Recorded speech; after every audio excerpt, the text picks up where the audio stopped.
Federal officials say the 2020 presidential race has been one of the most secure in the nation's history. But as we anticipate final results, many Americans remain concerned about potential election meddling and the possibility for foreign interference. Greg Bauer is a former U.S. attorney and a former assistant director for the FBI and joins me now from Washington. Greg, great to have you. So right off the bat, have we seen any significant security threats yet to this year's election? We have not that we are aware of. As you mentioned, since the lessons learned from the 2016 presidential election, the effort by the federal government as a whole and by state and local governments and private sector partners has really been unprecedented. It's been what you might call an all-of-government effort, incredible amount of resources devoted to making sure that our election infrastructure is able to withstand attacks. And make no mistake about it, those attacks are a daily occurrence. Government systems at the state, federal, and local levels are subject to attacks by our adversaries, the Russians, the Iranians, and others on a daily basis. But the idea is to be able to allow those infrastructure components to withstand those attacks. And so far, it does appear that that has been successful in 2020. Well, we know foreign operatives have tried to use disinformation to meddle in U.S. elections. This year, Twitter took down some fake Associated Press accounts that were inaccurately calling races. What other suspect online activity have you been seeing in this election?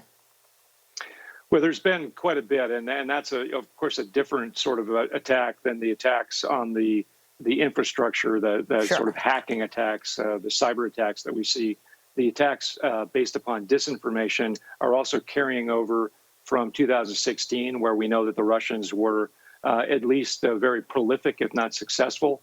And so it's hard to immediately notice when it's out there, but rest assured, and the public ought to be aware of the fact that when they see certain posts on social media, it may be a foreign adversary trying to influence the thinking of Americans as the election approached. And so, we hope, of course, that did not play any significant influence on the outcome, but rest assured it was happening.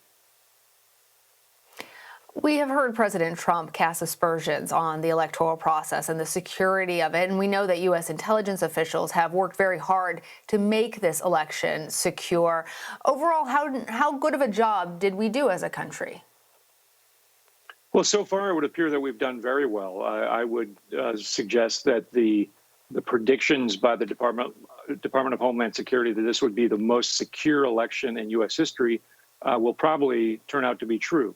We haven't seen any evidence so far of any sort of penetration into the system by a foreign adversary in a way that would make a difference in the outcome of the vote. And I don't think we're going to see that in the days to come. So on the whole, it would appear to be a success so far. And of course, given the pandemic, more Americans cast their votes by mail this year than ever before.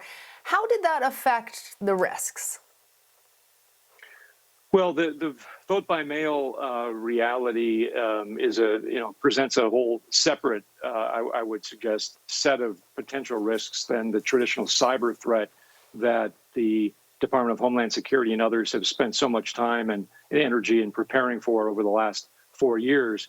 But it seems as though the state and local electoral infrastructures around the country have done a good job of anticipating the volume of mail-in ballots. And we are, of course, witnessing now the continuation of the counting of those ballots. But it looks like it's all happening according to plan, and it should be completed soon. So I think that, given all of the challenges of the pandemic and all of the threats out there with respect to our electoral infrastructure, we're doing pretty well.